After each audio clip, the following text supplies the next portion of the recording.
الحمد لله وكفى وسلام على عباده الذين اصطفى أما بعد أعوذ بالله من الشيطان الرجيم بسم الله الرحمن الرحيم حاميم والكتاب المبين إنا أنزلناه في ليلة مباركة إنا كنا منذرين فيها يفرق كل أمر حكيم صدق الله العظيم.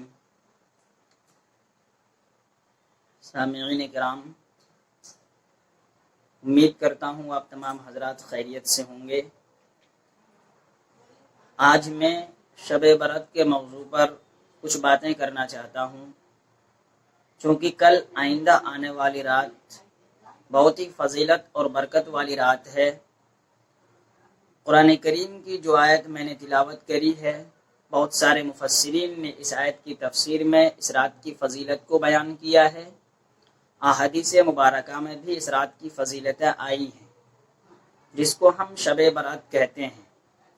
اس رات کو ہم شب برات اس لیے کہتے ہیں کہ لاتعداد جہنمی کو اللہ تبارک و تعالی اپنی رحمت سے جنت میں داخل کرتے ہیں، یعنی آگ سے نکال کر جہنم سے نکال کر جنت میں داخل کرتے ہیں. اس رات کے بارے میں احادیث مبارکہ میں بہت ساری فضیلتیں آئی ہیں، لیکن اس کے بارے میں ہم لوگ افراط و تفریط کے شکار ہیں. بعض لوگ تو ایسے ہیں جو اس رات کی فضیلت کا بالکل انکار ہی کر دیتے ہیں. وہ لوگ اور اس انکار کرنے کے نتیجے میں جو احادیث مبارکہ اس کی فضیلت میں آئی ہیں، ان احادیث کو من گھڑت کہتے ہیں. یہ بات درست نہیں ہے. اور کچھ لوگ اس رات کی فضیلت کو اتنا زیادہ عروج دے دیتے ہیں، اتنا زیادہ بڑھاوا دے دیتے ہیں، اس کی فضیلت کو حاصل کرنے میں ایسے بدعات اور رسومات اور خود ساختہ امور کے مرتکب ہو جاتے ہیں جن کی ہمیں شریعت میں اجازت نہیں ہے. لہٰذا ہمیں معتدل راستہ اختیار کرنا چاہیے کہ ہمیں اس رات کی جو فضیلتیں ہیں وہ حاصل ہو جائے.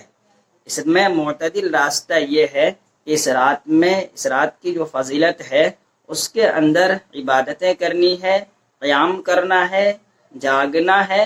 لیکن اس رات کے اندر جاگنے کو، اس کے اندر عبادت کرنے کو کوئی واجب اور فرض کا درجہ نہیں دینا ہے، یعنی اس کو واجب اور فرض کے برابر ثابت نہیں کرنا ہے.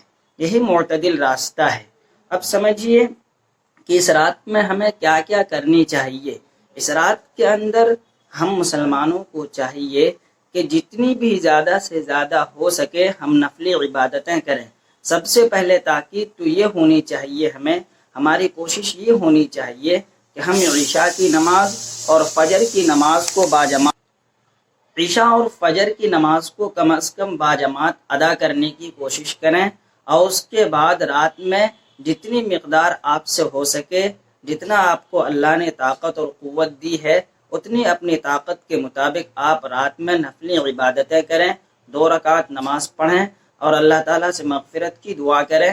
کیوں؟ اس لیے کہ حدیث پاک میں آتا ہے، حضرت علی رضی اللہ تعالیٰ عنہ فرماتے ہیں، ابن ماجہ کی روایت ہے، وہ فرماتے ہیں کہ اس رات میں اللہ تبارک و تعالیٰ آسمانی دنیا پر آ جاتا ہے اور آ کر اعلان کرواتا ہے کہ ہے کوئی مغفرت طلب کرنے والا کہ میں اس کی مغفرت کر دوں، ہے کوئی رزق کا متلاشی کہ میں اس سے رزق عطا کروں، ہے کوئی پریشانی سے دوچار اپنی پریشانی سے چھٹکارا حاصل کرے تو میں اسے اس کی پریشانیوں سے چھٹکارا دے دوں.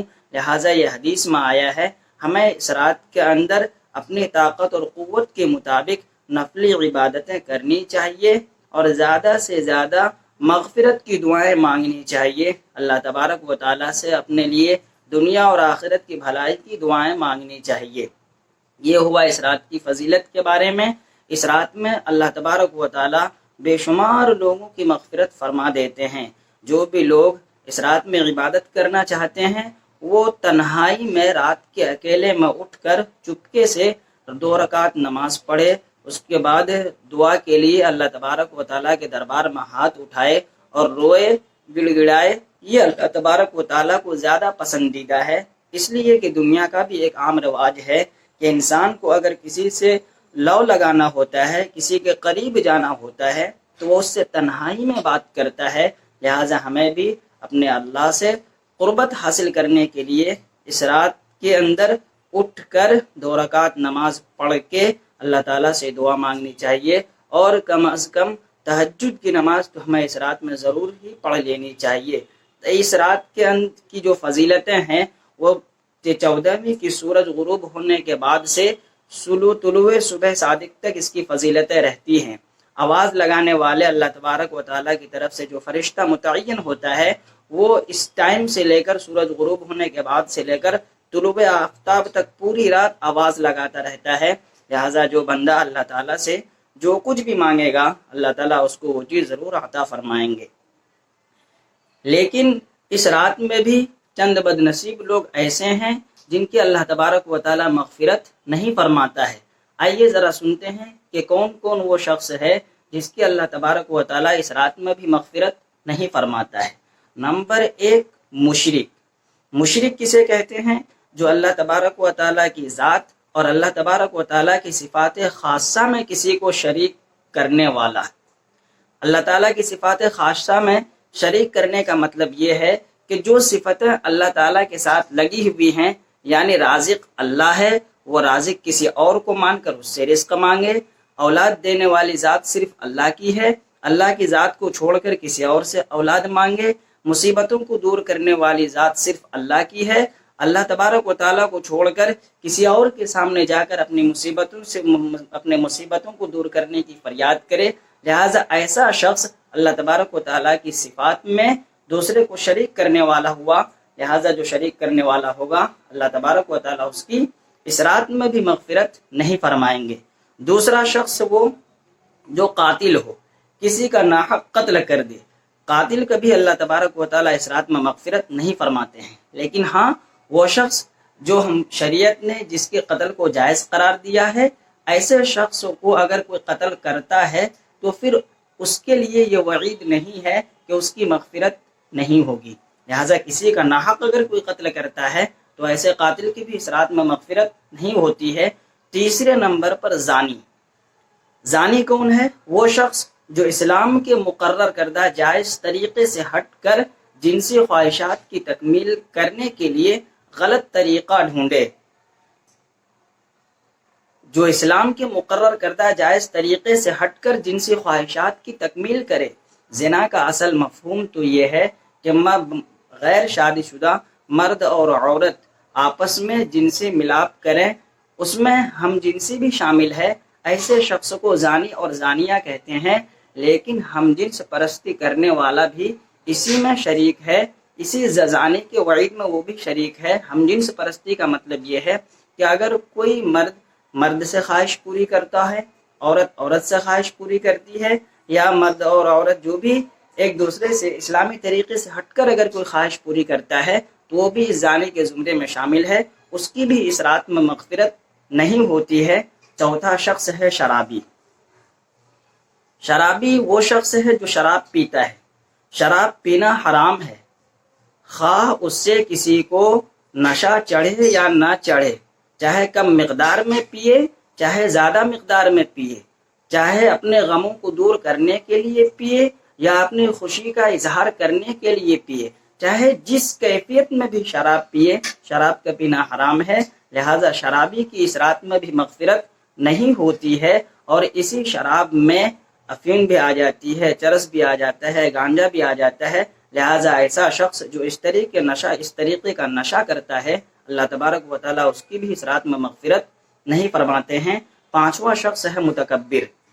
متکبر کسے کہتے ہیں؟ وہ شخص جو حق بات کو ضد اور عناد کی وجہ سے قبول نہ کرے اور غلط نظریات پر جمع رہے، اپنی ہٹ دھرمی اور انانیت کی بنیاد پر، اپنے انا پرستی کی بنیاد پر حق کو قبول نہ کرے بلکہ ناحق کا ساتھ دے، حق کو دبائے، غلط نظریات پر جمع رہے، ایسے شخص کی بھی اس فضیلت اور برکت والی رات میں اللہ تبارک و تعالی مغفرت نہیں فرماتے ہیں۔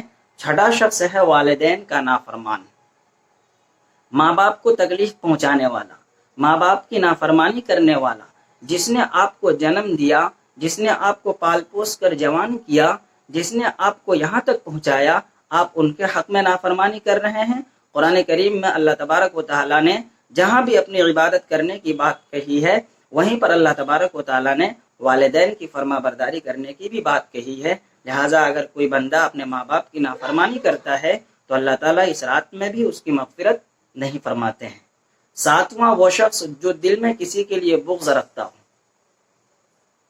وہ انسان جو دل میں اپنے کسی دوسرے مسلمان بھائی کا برا سوچے، دل میں محبت کی بجائے نفرت پالے اور اس سے پیار کے جذبات کے بجائے دشمنی رکھے، راحت دینے کے بجائے تکلیف دے، عزت دینے کے بجائے رسوا کرے، ایسا شخص اگر کوئی ہے تو اس کی بھی اللہ تبارک و تعالیٰ اس رات میں مغفرت نہیں فرماتے ہیں۔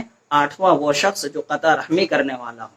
قطع رحمی کہتے ہیں رشتوں کو توڑنے والا، رشتہ داروں کے اندر قطع رحمی کرنے والا، رشتہ داروں کو اپنے سے توڑنے والا۔ قطع رحمی کے بارے میں آتا ہے کہ اللہ تبارک و تعالیٰ اس کے اوپر رحم نہیں کرتا ہے، لہٰذا اگر کوئی رشتے کو قطع کرتا ہے چھوٹی سی بات کی بنیاد پر تو اس رات میں بھی اللہ تبارک و تعالیٰ اس کی مغفرت نہیں فرماتے ہیں۔ لہٰذا ہمیں اللہ تبارک اگر ہمارے اندر یہ ساری کمیاں ہیں تو اس رات میں ہم تنہائی میں اٹھ کر اللہ تبارک و تعالیٰ کے سامنے توبہ کریں، روئیں، گڑ گڑائیں، معافی مانگیں، پھر اللہ تبارک و تعالیٰ سے ہم زیادہ سے زیادہ توبہ اور استغفار کریں۔ اللہ تبارک و تعالیٰ ہماری توبہ کو ضرور قبول کرے گا اور ہماری بخشش کر دے گا اور ہمیں اس رات کے اندر جو فضیلتیں ہیں اس کے اندر شامل کر لے گا۔ لیکن خیال رہے کہ اس رات کے اندر کوئی بھی عبادت فرض یا واجب نہیں ہے، کوئی بھی عبادت فرض یا واجب نہیں ہے۔ یہ ایک ذہن میں بات چلی ہوئی ہے کہ ہمیں شب برات کے اگلے دن کا روزہ رکھنا ہے، یہ روزہ رکھنا کوئی فرض یا واجب نہیں ہے۔ ہاں، جس کو رکھنا ہے وہ نفل سمجھ کر کے روزہ رکھے، اس کو نفل کا ثواب ملے گا، لیکن کوئی فرض یا واجب یا ضروری سمجھ کر کے اگر روزہ رکھتا ہے تو ایسا ضروری سمجھ کر کے روزہ رکھنا بھی درست نہیں ہے۔ یہ عبادتیں ہمیں زیادہ سے زیادہ کوشش کریں کہ نفلی عبادتیں اس رات میں کریں، جہاں تک ہمارے اندر قوت ہے، جہاں تک ہم جاگ سکتے ہیں رات میں جاگ کر عبادت کریں، صلاۃ التسبیح کی نماز پڑھیں، انفرادی نماز پڑھیں، اکٹھے نہ ہوں۔ یہ نہیں کہ ہم اکٹھے جمع ہو کر کے پارٹیاں کریں، وہاں پہ کچھ کھائے پئیں، کم عبادت کریں، زیادہ پارٹیوں میں ہی وقت گزار دیں، ایسا نہ کریں۔ تنہائی میں اٹھ کر ایک ہی گھنٹہ کا صحیح کم از کم اللہ تبارک و تعالیٰ سے تنہائی میں اکیلے میں لو لگائیں۔ اللہ تبارک و تعالیٰ آپ کی اس تنہائی کو قبول کرے گا اور آپ کو اپنا قریب تر کر لے گا، اور جب اللہ کا آپ قریب ہو جائیے گا تو پھر آپ جو بھی چیز اللہ سے مانگیے اللہ تبارک و تعالیٰ وہ آپ کو ضرور بھی ضرور دے گا۔ ہمیں اللہ تبارک و تعالیٰ ان باتوں پر عمل کرنے کی توفیق عطا فرمائے۔ آخر دعوانا الحمدللہ۔